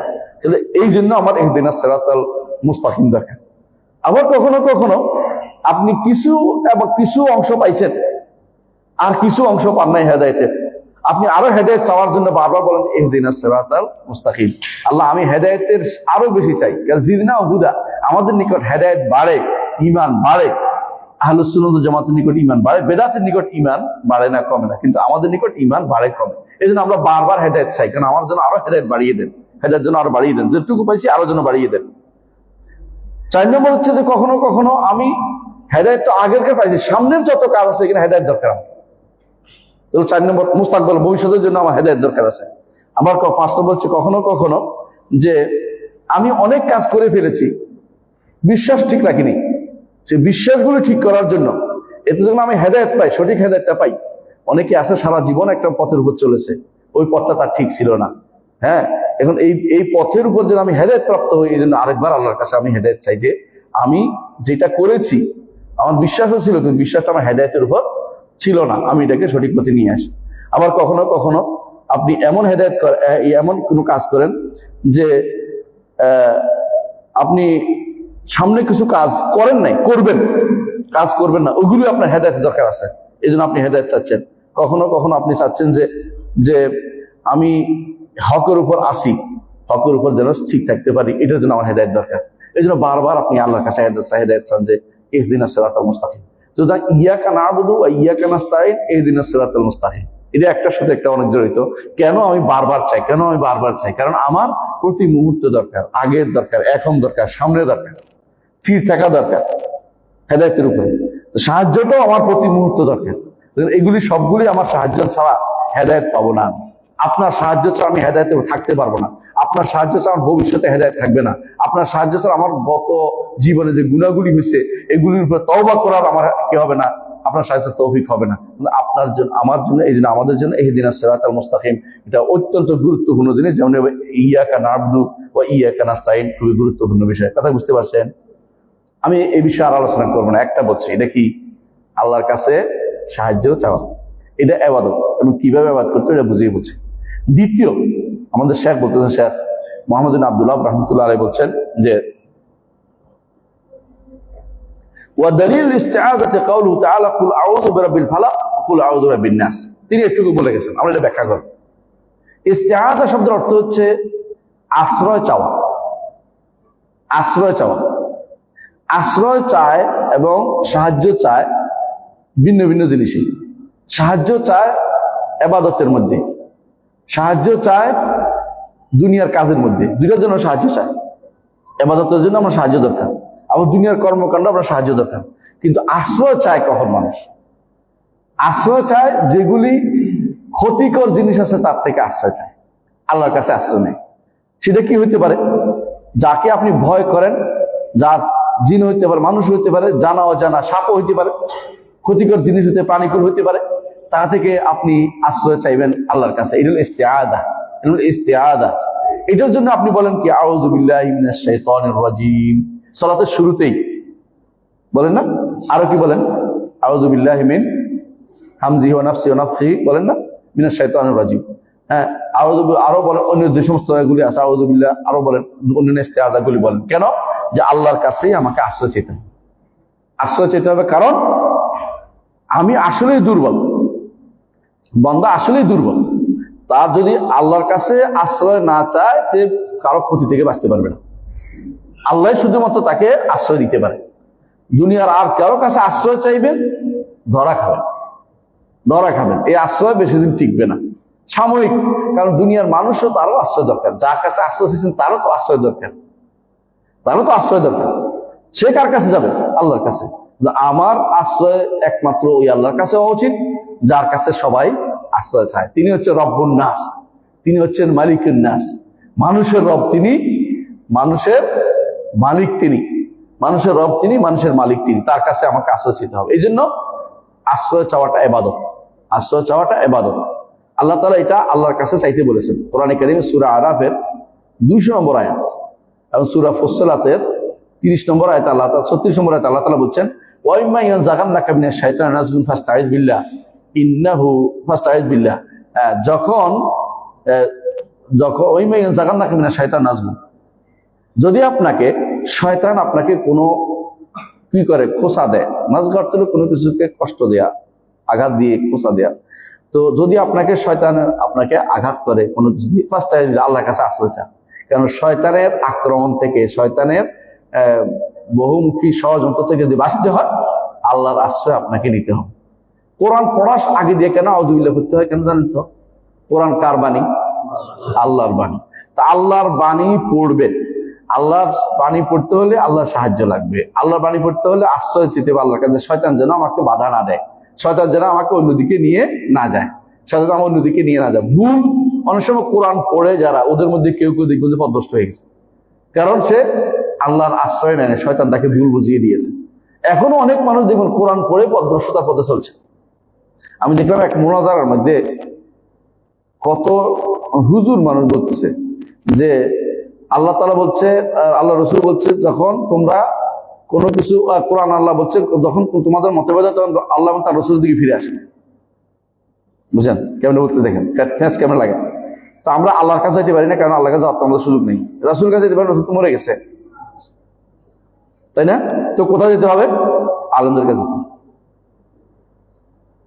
সুবহানাল্লাহ। আল্লাহর বাণী কি নাই? রাসূলের হাদিস কি নাই? কথা বুঝেন নাই? এটা বুঝবে না, সেই মাঝখানে একটা অংশ বাদ দিয়ে নিচে চলে গেছে, তার যেটা তার দরকার এটাই। তাহলে সে কোরআন তাফসীর করছে ভুল, কারণ আল্লাহ তাকে হেফাজত করেন নাই। কারণ তাকে যে বিশুদ্ধ পথের দিকে নিয়ে যাবে সেই পথটা আল্লাহ তাকে দেন না, কারণ আল্লাহ কাছে চাই নাই। মন থেকে চাইলে আল্লাহ তাকে আশ্রয় দিত, ভুল পথ থেকে তাকে বাঁচিয়ে দিত। ভুলটা কোথায় বুঝছেন তো? মানে সে যে বলছে যে আল্লাহর কাছে যেতে পারি না, হ্যাঁ, রাসূলের যুগে কি আল্লাহর কাছে কেউ যাইতো? কোন কাছে? কোথায় যাইতো? কোরআনের কাছে, তাই না? তো রাসূল চলে যাওয়ার পরে আমরা রাসূলের কাছে যাইতে পারলে কোথায় যাব? হাদিসের কাছে। রাসূলের হাদিস তো সংরক্ষিত, কিন্তু কিছু মানুষের অন্তর যাদের বক্রতা আছে, আল্লাহর আশ্রয় যেতে পারে নাই, এজন্য তারা কি করছে? শয়তানের ধোকায় পড়ে গেছে, শয়তান ধোকায় পড়েছে, কেন? আশ্রয় যেতে পারে নাই। এজন্য ইস্তিআযা বিল্লাহ এটা গুরুত্বপূর্ণ একটি ইবাদত। আল্লাহর কাছে আশ্রয় যাওয়া গুরুত্বপূর্ণ একটি ইবাদত। কোরআন কারীমে আল্লাহ তাআলা সূরা নাহলের 98 নম্বর আয়াতে বলছেন, ফাইজা করাতাল কোরআন, যখন আপনি কোরআন পড়বেন, ফাস্তাইয বিল্লাহি মিনাশ শাইতানির রাজীম, বিতাড়িত শয়তান থেকে আল্লাহর আশ্রয় আপনি নেন, আল্লাহর আশ্রয় নেন। আল্লাহর আশ্রয় যদি আল্লাহর নবীকে বলেছেন, আমরা তো সবাই এর অধীন, আমাদের সবাইকে আল্লাহর আশ্রয় নিতে হবে। এই জন্য ন্যাক কাজের মধ্যে, দুনিয়ার অন্য কাজের মধ্যে আপনাকে যখনই আশঙ্কা করবেন যে এই কাজটা আমার সুন্দর হওয়া দরকার, কারণ ভালো থাকা দরকার, আশ্রয় ছাড়া আপনি চলতে পারবেন না, আল্লাহর আশ্রয় আপনাকে নিতেই হবে, আল্লাহ আশ্রয় নিতে হবে। এই জন্য আলেমরা বলেন যে, আলেমরা একমত এটা যে আল্লাহ ছাড়া কারো আশ্রয় নেওয়া জায়েজ নেই। কি হবে? শিরিক হবে। মানুষ সারাদিন বিপদে পড়ে, সারাদিন সমস্যায় পড়ে, পুরো জীবনটাই তার বিপদগ্রস্ত। এই সময় তার শত্রু বহুমুখী, মানুষ শত্রু, জিন শত্রু, আবার কি আছে, সাপ আছে, আবার কি আছে, বাঘ আছে, বুঝলেন না, প্রাণীকুল আছে। বহুমুখী শত্রু থেকে যদি আপনি বাঁচতে হয়, আপনি কি করতে হবে? আউযু বিল্লাহি মিনাশ শাইতানির রাজিম। এই জন্য দেখেন ঘুমের মধ্যেও আপনি স্বপ্নে দেখেন, ভুল দেখেন তো উল্টা পাল্টা দেখেন, কি কর? আউযু বিল্লাহি মিনাশ শাইতানির রাজিম 3 বার, তাই না? কারণ শয়তান আমাকে ভুল জিনিস দেখিয়ে ভয় দেখাচ্ছে। শয়তান বাঁচতে হলে আমাকে আউযু বিল্লাহি মিনাশ শাইতানির রাজিম পড়তেই হবে। এইটাই তো আপনার জীবনের একটা বড় বাঁচার জিনিস হচ্ছে আপনি আল্লাহর আশ্রয়ে থাকবেন, যে আমি আমার রবের আশ্রয়ে আছি। এই যে শয়তান তো আমাদের বড় শত্রু। আল্লাহ বলছে ইন্না শাইতান লাকুম আদুউন ফাত্তাখিযু আদুওয়া, শয়তান তোমাদের শত্রু, তাকে শত্রু হিসেবে নাও। আমরা কি শত্রু হিসেবে নেই? শত্রু হিসেবে নেই। গুনার কাম যে আমরা করি, অনবরত করে যাচ্ছি, শত্রুর কথা কেউ শুনে, সবাই জানে যে শত্রুর কথা শুনলে সে আমারে খারাপ লাগে, তারপরেও তোর কথা শুনে চলেছি, আমরা তাকে শত্রু হিসেবে নিতে পারিনি। এই জন্য আল্লাহ তাআলা আমাদেরকে জানি, সূরা ফাতিরের মধ্যে এটা বলছেন আল্লাহ তাআলা, যে তাকে শত্রু হিসেবে নেওয়ার জন্য। আর আল্লাহ তাআলা এটাও জানিয়েছেন যে বনি আদমের দুমুখী শত্রু আছে, জিনের শত্রু আছে, মানব শত্রু আছে। সূরা আনআমের 112 নম্বর আয়াতে আল্লাহ তাআলা বলছেন ওয়াকাযালিকা জাআলনা লিকুল্লি নাবিয়্যিন আদুওয়ান, প্রত্যেক নবীর জন্য শত্রু রেখেছি, শায়াতিনুল ইনসি ওয়াল জিন, জিন থেকেও শত্রু আছে, আবার মানুষ থেকেও শত্রু আছে। এদের থেকে বাঁচতে হলে কি করতে হবে? আল্লাহর আশ্রয়ে যেতে হবে, আল্লাহর আশ্রয়ে যেতে হবে। এই জন্য বান্দা যদি বাঁচতে চায়, আল্লাহর আশ্রয়ে না যাওয়া ছাড়া তার কোনো উপায় নেই। তো দলিল যেটা আমরা একটু আগে বলছি, কুল আউযু বিরাব্বিল ফালাক, কুল আউযু বিরাব্বিন নাস। ফালাক মানে কি? সকালবেলা, ভোরবেলা। কুল আউযু বিরাব্বিন নাস সকালে কেন বলছি? আজকে দিনের শুরুটা, দিনের শুরুতে যদি আপনি করতে পারেন, সারা দিনের জন্য আপনার এটা কি রক্ষা, বাঁচার একটা উপায় হয়ে গেল। শব্দ একটা রক্ষা কবচ ব্যবহার করে আমরা, তাই না? কোনোদিনই রক্ষা কবচ শব্দ ব্যবহার করবেন না কোনো কিছুর জন্য। কি বলেন আপনার? এটা আমার রক্ষা কবচ। কবচ তো আমাদের যায় না, কবচ বুঝেন, তাবিজের কবচ না, তাবিজ কবচ বুঝছেন তো? অনেকে বলে রক্ষা কবচ শব্দটা বাদ দিবে। হ্যাঁ, রক্ষার অন্য আল্লাহ তাআলা রক্ষার যদি কিছু হয় তাহলে ইস্তেআযা, আশ্রয়। কোন তাবিজ টাবিজ রক্ষা কবচ না। তো এইটা আমার রক্ষা কবচ, এটা বলা যায় না, বুঝে আসছেন? কারণ যদি আমার রক্ষার কবচ হয় না, আল্লাহর কাছে আশ্রয় চাইবে, তাহলে কিন্তু আল্লাহ রক্ষা করবে। কবচ দিয়ে রক্ষা পাওয়া যাবে, সেটা বলছিলাম। যাক, তাহলে আপনি ফালাক, সকালবেলা কুল আউযু বিল ফালাক, আপনি আল্লাহর কাছে আশ্রয় চেয়েছেন সকালবেলা। আবার কুল আউযু বিন নাস, মানুষের রবের কাছে আশ্রয় চেয়েছেন। কারণ মানুষ তো মানুষের মাথার ভিতরে ঢুকাই দেয় শয়তান। সে যদি কোনো এই আপনার ক্ষতি করতে চায়, আল্লাহর কাছে আশ্রয় থাকলে সে ক্ষতি করতে পারবে না। এই জন্য একজন মানুষ যখন ঘর থেকে বের হয়, হ্যাঁ, তখন যদি বলা যে বিসমিল্লাহ তাওয়াক্কালতু আলা লা হাওলা ওয়ালা কুওয়াতা ইল্লা বিল্লাহ, তখন শয়তান কি বলে? যে যার আল্লাহর আশ্রয় চলে গেছে তারা আমি কি করব? কিছু করতে পারবো না, তারা আমি কিছু করতে পারবো না। এই জন্য ইমানদার প্রতিটা কাজে কর্মে আল্লাহর আশ্রয়ে নিজেকে যায়। উকবা ইবনে আমর রাদিয়াল্লাহু আনহু রাসূলুল্লাহ সাল্লাল্লাহু আলাইহি ওয়াসাল্লাম বলেছেন যে শোনো, আজকে রাত্রিতে আমার উপর দুইটা সূরা নাযিল হয়েছে, ফালাক এবং নাস। এই দুইটার মতো কোন সূরা তুমি অন্য কোথাও খুঁজে পাবে না। কারণ এর মাধ্যমে শয়তানের এবং জিন শয়তান, মানব শয়তান আশ্রয় থেকে বাঁচা যায়। আমাদের নবী মুহাম্মদ রাসূলুল্লাহ সাল্লাল্লাহু আলাইহি ওয়াসাল্লামকে জাদু করেছিল কারা? ইহুদিরা, এবং কুফের ভিতর রাখছিল জাদুটা। যখন বের করে নিয়ে আসছে, আলী রাদিয়াল্লাহু আনহু ডুব দিয়ে এটা উঠে আনছে, আনার পরে তিনি এই প্রত্যেকটা গিরে আছে এটার মধ্যে, না পসাতে বলে অকান, এই গিরাগুলি প্রত্যেকটা তিনি এই 11টা গিরা, এখানে 11টা আয়াত আছে ফালাক আর নাসে মিলে ফু দিয়ে এগুলিকে নষ্ট করেছে। বুঝে আল্লাহর আশ্রয় যেতে হলে কুল আউযু বিল ফালাক নাসটা বিশাল গুরুত্বপূর্ণ বিষয়। এই জন্য আপনি জানেন যে সকাল বিকাল আমরা কি করি? এই দোয়াটা বেশি পড়ি না? সকাল বিকাল নয়, শুধু তিনবার সকাল বিকাল পড়ি। আবার প্রতি সালাতের পরে পড়ি ফালাক নাস, প্রতি সালাতের পরে পড়ি। কারণ এটা যদি সালাতের পর আমরা পড়তে পারি, বুঝা গেল বাকি আরেক সালাত পর্যন্ত আমি একটা আল্লাহর হেফাজত থেকে গেলাম। এই জন্য যারা সালাত পড়ে দৌড় দেয়, আমরা বলি যে হারে কত বড় নেয়ামত থেকে মাহরুম হয়ে গেছে। কারণ এই যে দৌড় দিয়েছেন, আপনি এখন বিপদে পড়তে পারেন, বিপদে পড়তে পারেন। এই জন্য একজন ইমাম বলেছেন, ইমাম কুরতুবী রাহমাতুল্লাহ আলাইহি বলেছেন যে আমি সবসময় এটা পড়তাম, সূরা ফালাক নাস পড়তাম। তো আমি একবার ইয়াতে গেলাম, স্পেনে গেলাম। স্পেনে একটা জায়গার নাম হচ্ছে মাহদিয়া, সেখানে নামছি। নামার পরে ওই রাত্রিতে আমারে কামড় দিছে, বিচ্ছু কামড় দিছে। বিচ্ছু আমার কামড় দিল কেন? তখন আমার মনে হয়েছে আজকে রাত্রে আমি আসতে তাড়াতাড়ি নামছি, তো আমি ফালাক নাস পড়িনি, এই জন্য আমাকে এটা কামড় দিছে। ওই দিনে আমার কামড় দিয়ে হচ্ছে। এবং তিনি এটা লিখছেন তার এর মধ্যে, তাফসিরের মধ্যে। তো ইমাম কুরতুবী বলছেন না, বাস্তব মানে প্রমাণিত সত্য যে আপনি যদি পড়তেই থাকেন আল্লাহ আপনাকে আশ্রয় দেবেন। ও যেদিন আপনি পড়বেন না ওই দিনেই দেখবেন যে আক্রমণটা হবে একজন। এই জন্য যখনই কেউ অনেক সময় দেখবেন যে দোয়া আপনি ভুলে যান, অন্য কেউ মনে ভুলে আপনাকে আসে গল্প করতেছে, দেখবেন তো আসল যে আজকাল গুলি ভুলে গেছে, ওই দিন আপনার বিপদের আর শেষ নেই। ইবনে তাইমিয়া রাহমাতুল্লাহ এই জন্য তিনি দোয়াগুলি কখনো ভুলতেন না, সকাল থেকে দোয়া করতেন বেশি করে। তিনি বলতেন যে এগুলি আমার সারাদিনের নাস্তা, সারাদিনের খাবার, এগুলি যদি আমি না করি খারাত কুয়ায়া, আমার ক্ষমতা সে নিঃশেষ হয়ে যায়। এই জন্য তিনি এগুলি ছাড়তেন না।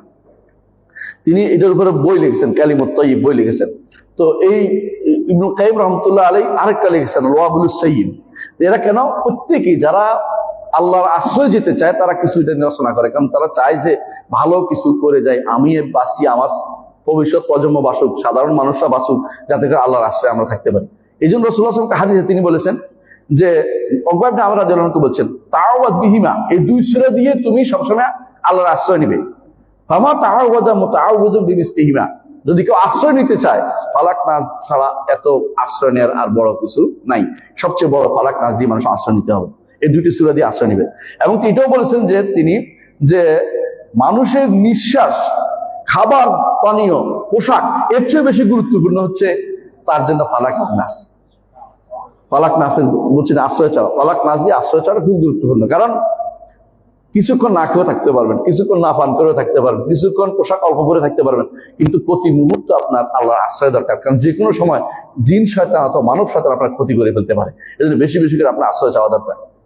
আর আশ্রয় ঘরে রাসূলুল্লাহ সাল্লাল্লাহু আলাইহি ওয়াসাল্লাম আরেকটি হাদিসে তিনি বলেছেন যে কেউ যদি কোনো জায়গায় অবতরণ করে এবং সেখানে নামার পরে বলে আউযু বিকালিমাতিল্লাহি তাম্মাতি মিন শাররি মা খালাকা, কেউ যদি বলে তাহলে সেখানে কোনো কিছু তারা ক্ষতি করবে না। আমরা সাধারণত যারা আরব দেশে ছিলাম তারা সাধারণত কোথাও নামি কোন জায়গায় জানেন তো, মানে রাতের বেলা বিভিন্ন জায়গায় যাইতাম বন্ধু বান্ধবদের নিয়ে, খালি বাড়ি দিয়ে বলে খালি যাই। তো ওখানে নামার আগে দোয়া করতাম, কারণ ওখানে সাপ থাকতে পারে, বিচ্ছু থাকতে পারে, জিন থাকতে পারে, জিনও ক্ষতি করতে পারে, আপনাকে পথ দেখা ভুল পথে নিয়ে যেতে পারে। কিন্তু আপনি যদি এই দোয়াটা পড়েন আউযু বিকালিমাতিল্লাহি তাম্মাত মিন শাররি মা খালাকা, এটা যদি পড়তে পারেন আপনার কোনো ক্ষতি করতে পারে। রাসূলুল্লাহ সাল্লাল্লাহু আলাইহি ওয়াসাল্লাম বলেছেন। জাহিলি যুগে ওরা কি করতো? জাহিলি যুগে এরা বলতো আউযু বিসাইয়্যিদি হাযাল ওয়াদি, এই উপত্যকার বড় জিনটার আশ্রয়ে আমি আছি, বড় জিনটা যেন আমাকে ছোট জিন থেকে বাঁচিয়ে দেয়। তো বড় জিন মনে করতো আমার তো একটা কি আছে, ব্যাপার আছে, পাওয়ার আছে। তো বড় জিন এবার দৌড়াইতে ছোট, যা পালা পালা, আমি এটার আশ্রয় দিচ্ছি। কিন্তু কতক্ষণ আশ্রয় দিবে? আরেকটা এসে কোচা মারে দৌড় দিত। তাহলে বড় জিনটা আশ্রয় নিচ্ছে, শিরিক করছে, শিরিক করলে সে সহযোগিতা করতেছে, বুঝলেন না কথাটা? কিন্তু বাঁচতে কতক্ষণ পারবে? কারণ বড় জিনের পাহারা কতক্ষণ থাকে, ছোট জিন পিছনে কুচাইবে কতক্ষণ পর করে। অন্যরা অত জিন না হলে জিন থেকে বাঁচছে, মানব শয়তান থেকে বাঁচতে পারে নাই, অথবা সাপ থেকে বাঁচতে পারে না, অথবা বিচ্ছু থেকে বাঁচতে পারে না, বাঁচার পথ আসলে অর্জিত হয় না। কিন্তু তখনকার এটা বলতো। এই জন্য আল্লাহ তাআলা কোরআনে কারীম বলেছেন যে জিনেরা বলতো, তখন আয়াত নাজিল হয়েছে, সূরা নাজিল হয়েছে, জিনেরা কি বলছে? ওয়া আন্নাহু কানা রিজালুম মিনাল ইনসি ইয়াউযুনা বিরিজালিম মিনাল জিন্নি ফাযাদুহুম রাহাকা, আমাদের কিছু লোকের পুরুষ লোক, আমাদের জিনের মানুষেরা কিছু আমাদের জিনদের কাছে আশ্রয় চাইতো, এতে করে তারা আরো বেশি সীমা লঙ্ঘন করে ফেলছে, কারণ মনে করছে আমি তো একটা কিছু হয়ে গেছি। এই জন্য এই জিনদেরকে আপনারাই বেশি সুযোগ করে। এখন যারা অনেকে কি করে, মানে দুর্ভাগ্যবশত কেউ কেউ কি করে, নাম দিছে রাকি, রুকিয়া, বুঝছেন তো? হে কয় ওর 10টা জিন আছে, 20টা জিন, গায়েব জানে নাকি? কেমনে বললো?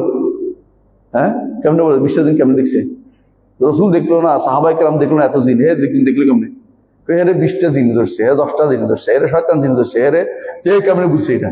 এগুলি সব হচ্ছে শয়তান, এগুলি দিয়ে ঘুরেছে। তার শয়তান জিন তাকে এই কাজে ব্যস্ত রাখবে, ইবাদত করতে দিবে না, মানুষদেরকে আরো বিভ্রান্ত করবে। কবি তো আপনারা দিন ধরছে, ওরা দুষ্ট জিন ধরছে, কেমনে জানে? সবকিছু মিথ্যা কথা বলছে, এগুলি গায়েব জানে নাকি?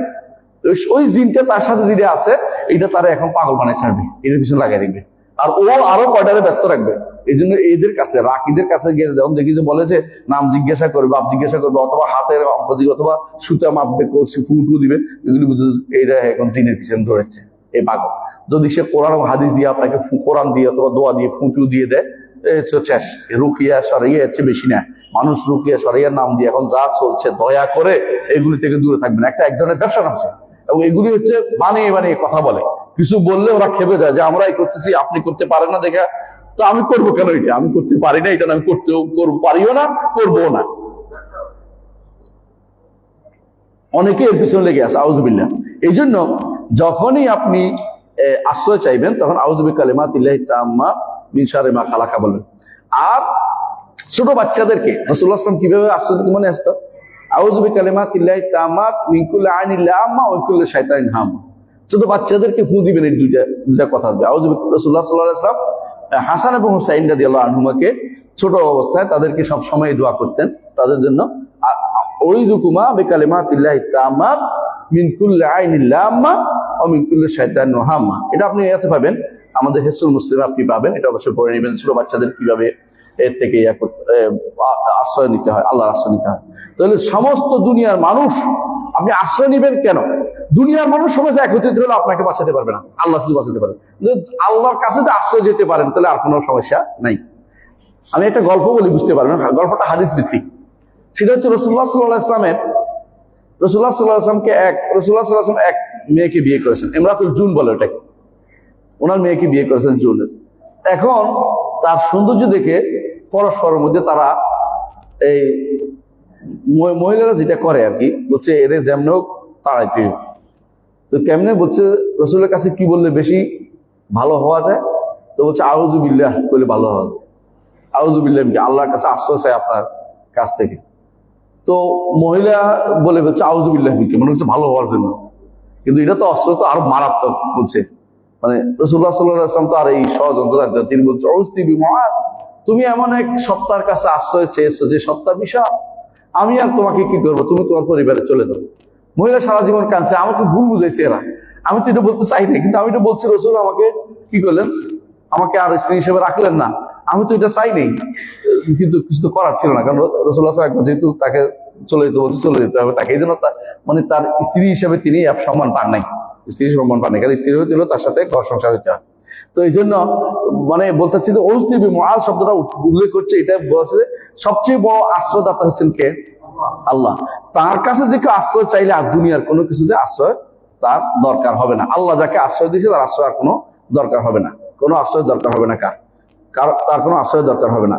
রাসূলুল্লাহ সাল্লাল্লাহু আলাইহি ওয়াসাল্লাম এই জন্য সকালে এই দোয়াগুলি করতে বলছেন, বিকালে দোয়া, কারণ সকালে কি করে, সকালে মানব শয়তানগুলি প্রসার লাভ করে, আর বিকালে কি করে, জিন শয়তানগুলি রাতের অন্ধকারে প্রসারিত হয়ে যায়। এই জন্য উভয় অবস্থাতে আমাদেরকে তিনি আশ্রয় চাইতে বলেছেন। আমরা ওই যেভাবে সাহায্য চাওয়ার ক্ষেত্রে 3টা শর্ত আছে, আশ্রয় চাওয়ার ক্ষেত্রেও 3টা শর্ত আছে। আশ্রয় যদি দুনিয়ার কারো কাছে চাইতে চান কোনো ব্যাপারে, আপনি চাইতে পারেন, একদম বলে যে ভাই আমাকে এতে মারতেছে, আপনি আশ্রয় দেন, সামনাসামনি বলুন, তাই না? এই আশ্রয় চাওয়া যায় আছে, কারণ সে এখন কি আছে, আপনার উপস্থিত আছে, জীবিত এবং সক্ষম। কিন্তু কবর কাছে বলে আমাকে অমুকে মারতেছে, আপনাকে আশ্রয় দেন, হইব, কারণ সে মৃত এবং সে অক্ষম, অনুপস্থিত, কারণ মাটির নিচে, এটা উপস্থিত বলে বোঝা যায় না, এটা হলো কত মাটির নিচে মাটির উপরে, বিশাল পার্থক্য, দুজনের মধ্যে কোনো ধরা ছোঁয়ার কোনো সুযোগ নেই।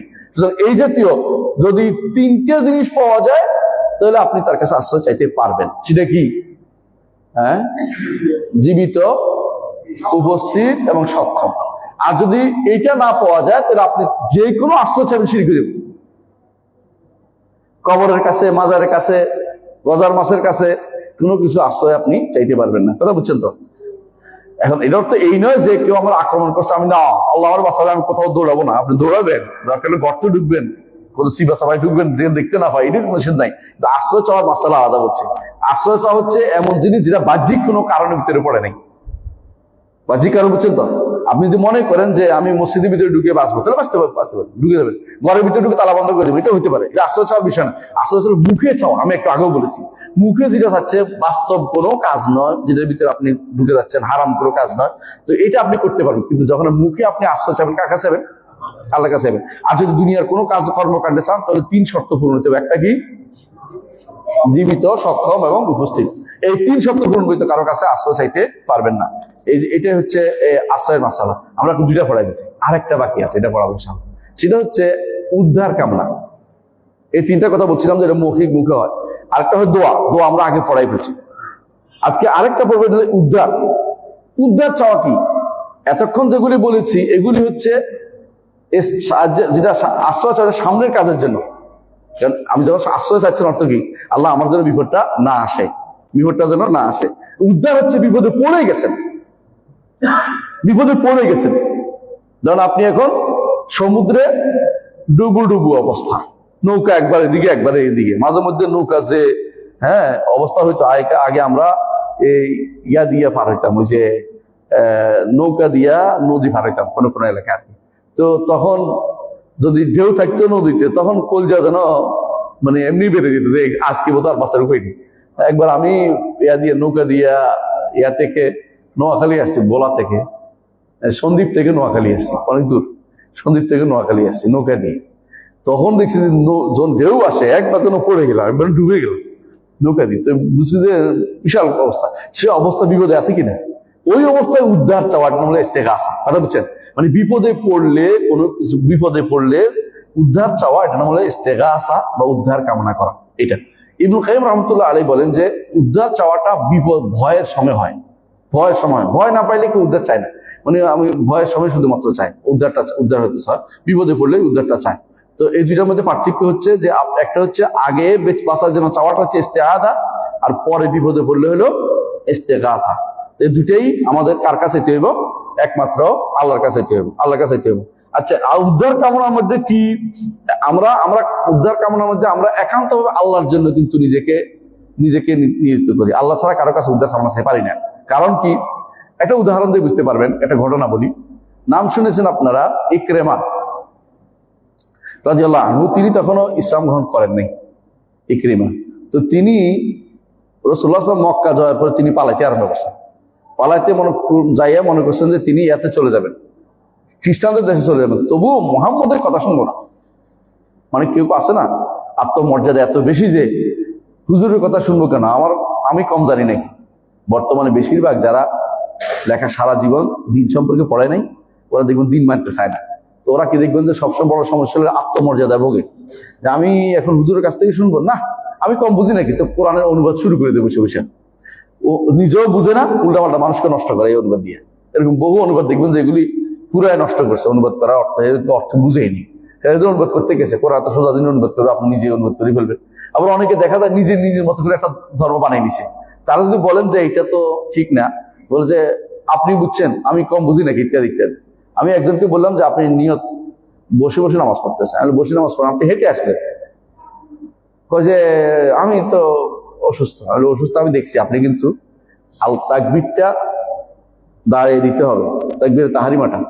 পরে যদি পারেন না তখন বসবেন, আপনি বসে বসে তাকবীরে তাহরিমা হবে না, কারণ হেঁটে আসছেন, আপনাকে টেনে আনে না, এখানে আপনি হেঁটে আসছেন, আপনাকে তাকবীরে তাহরিমা দাঁড়িয়ে দিতে হবে। কারণ আমি আরেকজন থেকে শুনছি, অন্যরা আরেক রকম বলবে, অসুবিধা নেই, আমি এমন বলবো, গাছ জোরে চলে আর কি, মানে গায়ের জোরে তার চলবে। এদের সমস্যাটা কি? এরা হক নিতে চাইতো, কিন্তু তাদের একটা আত্মমর্যাদায় বাধা আছে। তো ঠিক ইকরামা তিনি তখন আত্মমর্যাদা পাচ্ছে যে মুহাম্মদ সাথে যুদ্ধ করেছি, যুদ্ধ সারা জীবন হারাইছি, কারণ উনি তো আবার কি ছিলেন, বনু উমাইয়ার ছিলেন, তো ওরা তো যুদ্ধ ছিল। এখন হেরে গেছি আমরা, তাই বলি কি ওর কথা শুনবো? তো পালাইতে আরম্ভ করছে। পালাইতে যখন আরব লোহিত সাগর উঠছেন যে তিনি ইয়াতে চলে যাবেন, সেই খ্রিস্টানদের দেশে চলে যাবেন, এমন সময় নৌকাতে মানে এমন ঝড় উঠছে যে তখন বলতেছে যে মাঝি বলতেছে যে এখন আর আমাদের কিছু করার নাই, আপনারা সব আল্লাহর কাছে চান, কেউ বাঁচাইতে পারবে না, আজকে এই ঝড় থেকে কেউ বাঁচাইতে পারবে না। তখন তিনি সিদ্ধান্ত নেন এখন যদি আল্লাহ বাঁচাইতে আর কেউ বাঁচাইতে না পারে, তো আমার লাভ মানা তো আমার আসলে বাঁচায় নাই কোনোদিনই, বিপদ তো এখনো দেখতেছি না, তিনটে কোন নৌকা উঠে নেই এর আগে। বিপদ বলে এই বিপদের সময় যদি আল্লাহ, শুধু আল্লাহ বাঁচায়, অন্য সময় আল্লাহ বাঁচায়। আমি ওয়াদা করছি, সহিহ হাদিস, আমি ওয়াদা করছি যদি আমি এই বিপদ থেকে বেঁচে যাই, মুহাম্মদের হাতে হাত রেখে ইসলাম গ্রহণ করব। তিনি সেদিন বেঁচে গেছেন, বেঁচে যাই ইসলাম গ্রহণ করছেন এবং ইসলামের জন্য এত যুদ্ধ করেছেন ওনারা। এরপরে তিনি যোদ্ধা হিসেবে কাজ করেছেন, প্রত্যেকটা রণকা তিনি সেনাপতির দায়িত্ব পালন করেছেন। খালিদ বিন ওয়ালিদ এবং তিনি দুজনে ভাগাভাগি করে কাজ করেছেন পুরো। তো যেটা বলছিলাম যে এইটা ছিল ইস্তেগাথা, ওই সময় যে চাওয়াটা, এটা একান্ত যখন বিপদে বেশি পড়ে যায় যে চাওয়াটা হয়, এটা হচ্ছে অত্যন্ত আন্তরিক চাওয়া। একটু পরে আন্তরিক চাওয়া, এই আন্তরিক চাওয়াটা, এই আন্তরিকভাবে উদ্ধার চাওয়াটা, এটা আল্লাহ তাআলা কবুল করেন। কোরআনে কারিমে আল্লাহ তাআলা বলছেন, ইস্তাগীসুনা রাব্বাকুম ফাস্তাজাবা লাকুম, যখন তোমরা আল্লাহর কাছে উদ্ধার চাচ্ছিলে, আল্লাহ তোমাদের দোয়া কবুল করেছে। কখন বলেন তো? বদরের যুদ্ধে। কারণ তারা দেখছে তাদের বিপরীতে 1000 এবং তাদের বাহনের অভাব নাই, অস্ত্রের অভাব নাই। এর বিপরীতে মুহাম্মদ রাসূলুল্লাহ সাল্লাল্লাহু আলাইহি ওয়াসাল্লামের কয়জন? 313 জন। আর বাহন নাই, অস্ত্র নাই, হাইটে হেঁটে যুদ্ধ করে। যারা উঁচু, ওরা তো উপর থেকে মারতে পারে, নিচ থেকে মারতে পারে না। তারা তো আল্লাহর কাছে আশ্রয় চাওয়ার পথ নাই, আল্লাহর কাছে উদ্ধার চাচ্ছে। ফাস্তাজাবা লাকুম, আল্লাহ তাদের দোয়া কবুল করেছেন এবং 3000 5000, তাই না, ফেরেশতা দিয়ে আল্লাহ তাদের সাহায্য করেছেন। আল্লাহ তাআলা উদ্ধার কেমনে করেছে দেখছেন। এমনকি সাহাবী বলতেছেন, আমি শুনতে পাচ্ছি একজন বলছে আকদিম হাইজুম, হাইজুম এগিয়ে আসো। তাহলে দেখলাম না কি কইলো, সামনে দিকে মরা মানুষ পড়ে রয়েছে, মানে একে অপরে মেরে ফেলছে। এরা মানে সাহায্য করছে। এরা বোঝা গেল এখানে যে সাহাবী বলতেছে যে আমি দেখতেছি মরা মানুষ পড়তেছে, কিন্তু কেউ মারতেছে দেখতে পাচ্ছি না, সাহায্য দেখতে পাচ্ছি না। কে সাহায্য করলো আমাদেরকে? পুরো সাহায্য আল্লাহ তাআলার পক্ষ থেকে ফেরেশতাদেরকে তিনি নিয়োজিত করে দিয়েছেন। এটা কি জন্য হচ্ছে? আল্লাহর কাছে একান্ত উদ্ধার কামনা করেছে। একান্ত উদ্ধার কার কাছে হয়েছে? আল্লাহর কাছে। এই জন্য মানুষ যখন বিপদে পড়ে চায়, তখন অন্তরের এবারে খাঁটি দোয়াটা হয়। এই খাঁটি দোয়াটা আল্লাহর কাছে আল্লাহ তাআলা কবুল করেন। এইটা যদি কেউ অন্য কারোর কাছে চায়, কি হয়ে যায়? শিরিক হয়ে যায়। এটা কার কাছে চাইতে হবে? আল্লাহর কাছে। কোন মৃত মানুষ, কোন ওলি আল্লাহ, গাউস কুতুব এটা কি হয়? শিরক। এই জন্য গাউস অর্থে উদ্ধারকারী। উদ্ধারকারী কে? আল্লাহ। এখান থেকে গাউস ইস্তেগাসা মানে যার কাছে আশ্রয়, উদ্ধার কামনা করা যায়। এই জন্য কোনো মানুষ উদ্ধার হতে পারে না জীবিত উপস্থিত এবং সক্ষম, এরা ব্যতীত আর কেউ কাউকে গাউস দেখতে সে মুশরিক। বুঝছেন কিনা? এই যে আব্দুল কাদের জিলানী রাহমাতুল্লাহ আলাইহি, তাকে যদি কোনো কেউ বলে যে তিনি আমার গাউস, তাহলে সে ব্যক্তি মুশরিক। কিন্তু যদি উপস্থিত আছে, পানিতে পড়ে গেছে, ও ভাই আমি তো খাদে পড়ে গেছে, উঠান উঠান, এটা যাইতেছে, কারণ শুনতে পাচ্ছে, কেউ না কেউ শুনতে পারে, উঠেন। কথা বুঝছেন কিনা? আর যদি বলেন যে কে আছেন, নির্ধারণ করে বলে যে ওলি আল্লাহ সাহেব আমি তো খাদে পড়ে গেছে, আমার উদ্ধার করে, এবার তো নিজে মরে আছে, এবার উদ্ধার করবে কে? এটা শিরক। যদি এমনি যদি দেখেন যে কে আছেন আমাকে, তাহলে বোঝা গেল উপস্থিত কাউকে চাচ্ছে, জীবিত কাউকে চাচ্ছে, সক্ষম কাউকে চাচ্ছে। বুঝে আসছে? পার্থক্য বুঝে আসছেন তো? কিন্তু যদি কোনো আপনি চান যে না এই শাহজালাল আমাকে বাঁচিয়ে দেন বিপদ থেকে, তাহলে কি হবে? মুশরিক, পুরা মুশরিক। কারণ তার এই ক্ষমতাও নাই, উপস্থিত নাই, জীবিতও না, তিনি তো ওনার কোনোটাই না। কিন্তু এই জন্য তারা চালাকি করে বলে যে ওলি আল্লাহ তো মরে না, তো নাম উল্লেখ কবর এমনি দিয়ে দিচ্ছে। জীবিত মানুষ কবর দেওয়া যায়? জীবন মানুষ কবর দেওয়া যায়? জীবিত মানুষের কবর দিলে তো অপরাধ, জীবন্ত পুথিত মানুষের মতো হয়ে গেছে না। এরা আসলেই মানুষকে বিভ্রান্ত করছে। মনে রাখবেন, ইস্তেগাসা বা উদ্ধার চাওয়াটা একমাত্র আল্লাহ তাআলার কাছে চাইতে হবে। এখন দুইটা জিনিস আছে। একটা হচ্ছে, একটা হাদিস আছে, সেটা কি যে খাদিজা না, আমাদের মা ইব্রাহিম আলাইহিস সালামের স্ত্রী, কি নাম? হাজার। একদম সারা, একজন হাজারের কথা বলছি, যাকে রাসূলুল্লাহ ইব্রাহিম আলাইহিস সালাম কাবাঘরের কাছে রেখে গেছে। তখন কাবাঘর হয়নি, খালি জায়গায় রেখে গেছে, কিছু না, জনমানব নাই, কিছু নেই, বাঘেও খেয়ে বুঝতে পারতো ওইরকম অবস্থা। কিন্তু আল্লাহর নির্দেশ মোতাবেক রেখে গেছে। বলছে আল্লাহ বলছে আমাকে রেখে দিতে, বলে হ্যাঁ আল্লাহ বলছে তোমাকে রেখে দিতে। আল্লাহ তাআলা আমাদেরকে ধ্বংস করবেন না। এত বড় আল্লাহর উপর ঈমান ছিল হাজার। আপনার হাজেরা বলেন আর কি, আসলে হাজের শব্দটা হাজেরা না, হাজের, শব্দটা তার আকার নাই, আমরা হাদিস কোরআনে এটাই পাই, মানে হাজের হাজেরানা আমাদের ইতিহাসে। তো আমরা তো হাজেরা বলি, বানাইছি তা দিয়ে বানাই দিচ্ছি একটা। যাক আলাকুল হাল, তো তিনি একবার পানি শেষ হয়ে গেছে, একবার মারোয়াতে গেছেন, একবার সফাতে গেছেন। সফা মারোয়া 7বার দৌড়াচ্ছেন। পানি কোথায় পাওয়া যায়? কারণ চোখের সামনে ছেলে মরে যায়, দেখতে পাচ্ছেন না, পানি যদি পাওয়া যায়। এই জন্য তিনি একবার সফাতে একবার মারোয়াতে গেছেন। এমন সময় তিনি একটা শব্দ শুনতে পেলেন। শব্দ শুনতে পাচ্ছেন কেন? জিবরিল আসছেন, আয়সা তার ডানা দিয়ে আঘাত করে করে জমজমের পানি বের করতেছেন। তো ডানার আওয়াজটা শব্দ শোনা যাচ্ছে, তিনি শুনলেন। তিনি তখন বললেন, আগেসনি ইনকান আন্দাকে আওয়াজ, ইনকান আন্দাকে আওয়াজ আসমাইতে, তুমি আমাকে শুনিয়েছ, তুমি কেউ আছো এখানে, বোঝা যাচ্ছে আমি শব্দ শুনতে পাচ্ছি, তোমার কাছে কিছু আছে কিনা, আমার ছেলেটা মরে যাচ্ছে। সুবহানাল্লাহ। এই কথা তিনি তাকাই দেখলেন যে জিবরিল আলাইহিস সালাম ডানা দিয়ে পিটিয়ে পিটিয়ে পানি বের করতেছেন এটা দিয়ে। তখন তিনি দৌড়ে আসছেন, জিবরিল চলে গেছে, তিনি পানিটা চারপাশে বাঁধ দিলেন এবং বলে পানি কাউকে দিব না, মানে সম্পদ, সারা জীবনের সম্পদ তিনি পেয়ে গেছেন। এটা এই পানির জন্যই আরবের মানুষ হাহাকার করে আজও, এই পানি পাওয়ার জন্য। ইব্রাহিম, এটা হচ্ছে আমাদের মায়ের প্রাপ্তি, যিনি তার সন্তানের জন্য পেয়েছেন সেটা। এরা কি করে? বেদাতিরা বলে এই তো না দেখেও তো তিনি চাইছেন, অথচ পাগল। তিনি বলছেন আমাকে শুনিয়েছ, আমি তোমার শব্দ শুনতে পাচ্ছি। যেমন একটা মানুষ খাদে বললে বলে যে ভাই উপরে কে আছে দেখ, শুনতে পাচ্ছি, আর উল্টো এটা বলতে পারে। এইরকম বলছে, এখানে কোনো কাউকে এই জন্য উদ্ধার কামনা করা যায় না, এই জন্য কাউকে গাউস ডাকা যায় না। এই জন্য গাউস আজম মসজিদ দেখলে আমার নামাজ পড়তে ইচ্ছা করে না, কারণ এটা তো শিরকের কথাবার্তা নিয়ে মসজিদ তৈরি হয়েছে, বুঝলেন না কথা? মানে বুঝি না মানুষ কিভাবে গাউসুল আজম বলতে পারে। গাউস বললে শিরিক, গাউসুল আজম বললে মহা শিরিক হয়। সেই শিরিকগুলো তারা কিভাবে করে? এই শিরিকগুলো করার অর্থ হচ্ছে মানুষকে শিরকে নিবৃত্ত করার জন্য। এই নামগুলি খুব ভয়ানক, যে মানুষকে শিরকের দিকে তারা নিবৃত্ত করতেছে। আল্লাহ আমাদেরকে বুঝার তৌফিক দান করুন। আমরা ইনশাআল্লাহ আগামী ক্লাসে পড়বো জাবানিয়া এবং নজর নিয়ে, দুইটা পড়ার পরে ইনশাআল্লাহ আমরা দ্বিতীয় মূলনীতিতে চলে যাব, ইসলামের জানার উপরে। আমরা কি বলছি? আল্লাহ রবকে জানা, তাই না? তারপরে দিনকে জানা। তো আগে রবকে জানে শেষ করলে দিনকে জানবো ইনশাআল্লাহ পরবর্তী ক্লাসে। আল্লাহ আমাদের তৌফিক দান করুন। সুবহানাকাল্লাহু ওয়া বিহামদিকা, আশহাদু আল্লা ইলাহা ইল্লা আনতা, আস্তাগফিরুকা ওয়া আতুবু ইলাইক। আসসালামু আলাইকুম।